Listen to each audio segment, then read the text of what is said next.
महिलाएं तो सुरक्षित है ही नहीं, कहीं भी सुरक्षित नहीं। जहाँ अभी ये कांड हुआ कोलकाता वाला, वो तो अस्पताल में ही थी, तो वो अस्पताल में सुरक्षित नहीं। वहाँ तो पता नहीं कितने लोग रहते हैं अस्पताल में, और ये तो सड़कों पे चलती हैं, सुनसान रास्तों पर चलती हैं महिलाएं, टैक्सी चलाती है। अभी एक महिला के साथ छेड़छाड़ हुई थी, एक शराबी जो है ना वो आके बैठ गया था।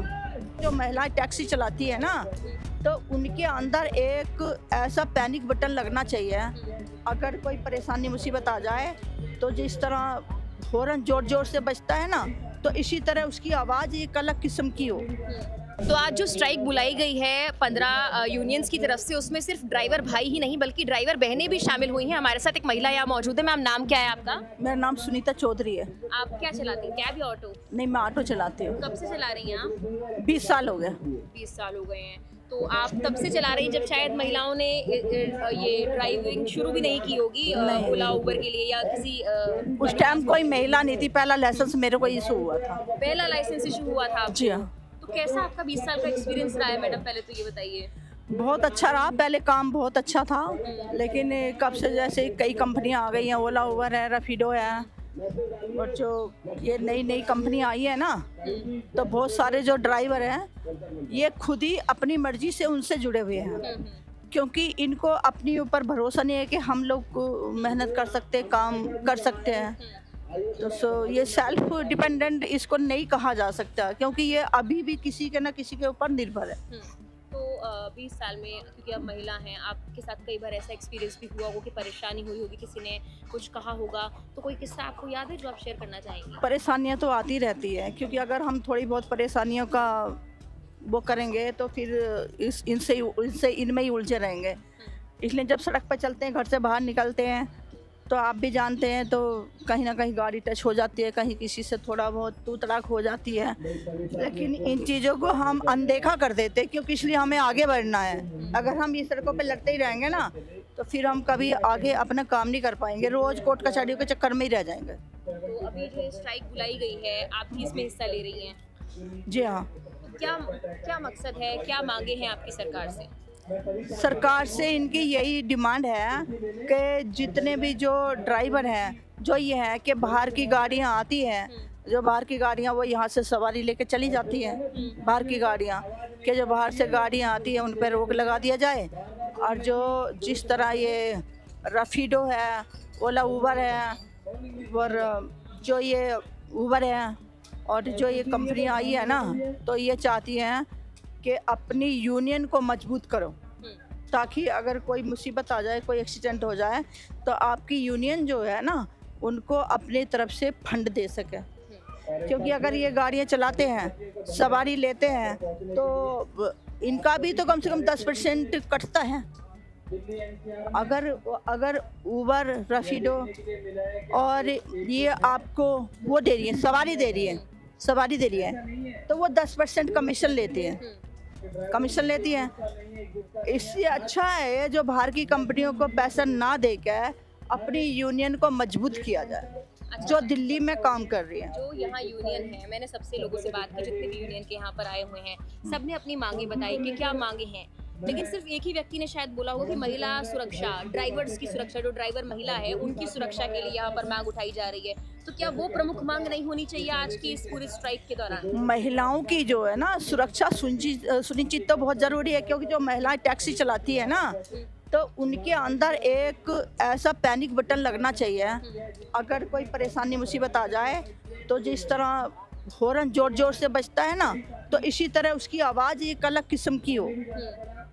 अगर कोई सवारी छेड़छाड़ किसी के साथ कर दे, टैक्सी तो बंद होती है, पहले जो ऑटो चारों तरफ से खुला होता है, तो ऑटो में टैक्सी के मुकाबले ज़्यादा सेफ्टी होती है। अगर ऑटो में कोई कुछ कहेगा, सवारी पीछे बैठी होती है, या कोई घटना घट जाती है, या उसके साथ छेड़छाड़ने की कोशिश करेगा या लूटने का प्रयास करेगा, तो सवारी शोर मचा सकती है, तो वो आवाज़ दूर तक जाएगी। लेकिन टैक्सी एक ऐसी चीज़ है, टैक्सी चारों तरफ से बंद होती है, कई बार जल्दी से उसका खुलता भी नहीं है, गेट भी नहीं खुलता है, तो दिक्कत परेशानियां जो आती है वो टैक्सी में ज़्यादा आती है। और अभी एक महिला के साथ छेड़छाड़ हुई थी, एक शराबी जो है ना वो आके बैठ गया था गाड़ी के अंदर, एक शराबी आके गाड़ी के अंदर आके बैठ गया था, उस लेडीज के साथ में छेड़छाड़ करी, फिर वो थाने तक मामला पहुंचा, फिर उसने माफ़ी मांग ली तो ख़त्म हो गया। तो इसीलिए जो है ना, महिलाओं के साथ कभी भी कुछ हो सकता है। महिलाएं तो सुरक्षित है ही नहीं, कहीं भी सुरक्षित नहीं। जहाँ अभी ये कांड हुआ कोलकाता वाला, वो तो अस्पताल में ही थी, तो वो अस्पताल में सुरक्षित नहीं। वहाँ तो पता नहीं कितने लोग रहते हैं अस्पताल में, और ये तो सड़कों पे चलती हैं, सुनसान रास्तों पर चलती हैं, महिलाएं टैक्सी चलाती है। आप उबर, ओला, रैपिडो कहीं पर रजिस्टर्ड हैं या आप वैसे ही चलाती हैं ऑटो? मेरा सेल्फ में सेल्फ है, मतलब आप किसी पे डिपेंडेंट, किसी ऐप पे नहीं है।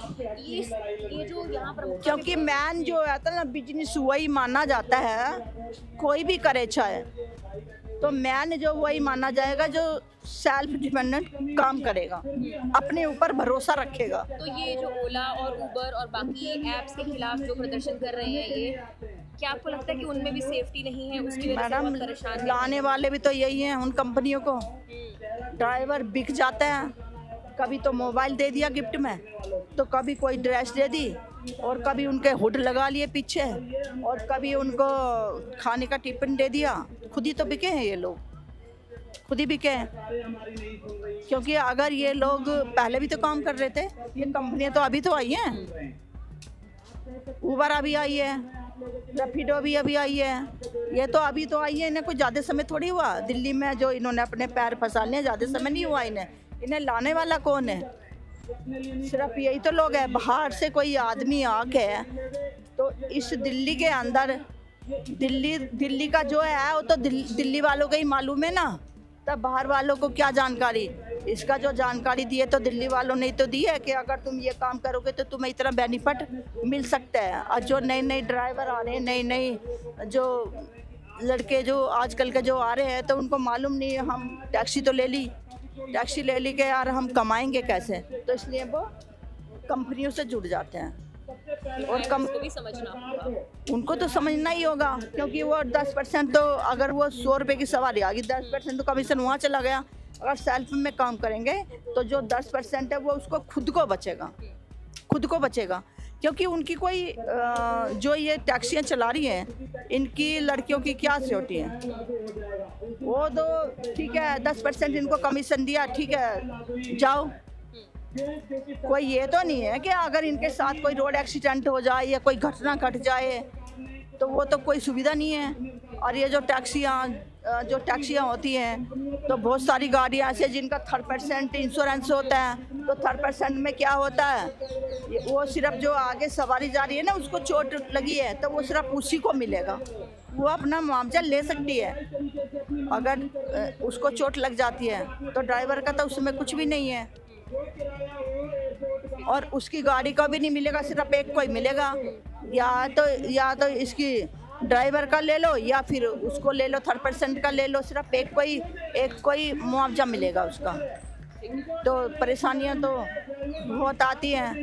और सरकार को भी जितने भी नए सरकार हर बार नए नियम लेकर आ जाती है, क्योंकि इसलिए लेकर आ जाती है, सरकार ने भी इनकी कमजोरी को अच्छी तरह समझ लिया है, क्योंकि इनका कोई माई बाप नहीं है। ये यूनियन अभी तो आई हैं, अब जितने भी यूनियन वाले हैं अब यहाँ आ गए, उसके बाद जाएंगे सारे अपने ऑफिस में बैठ जाएंगे।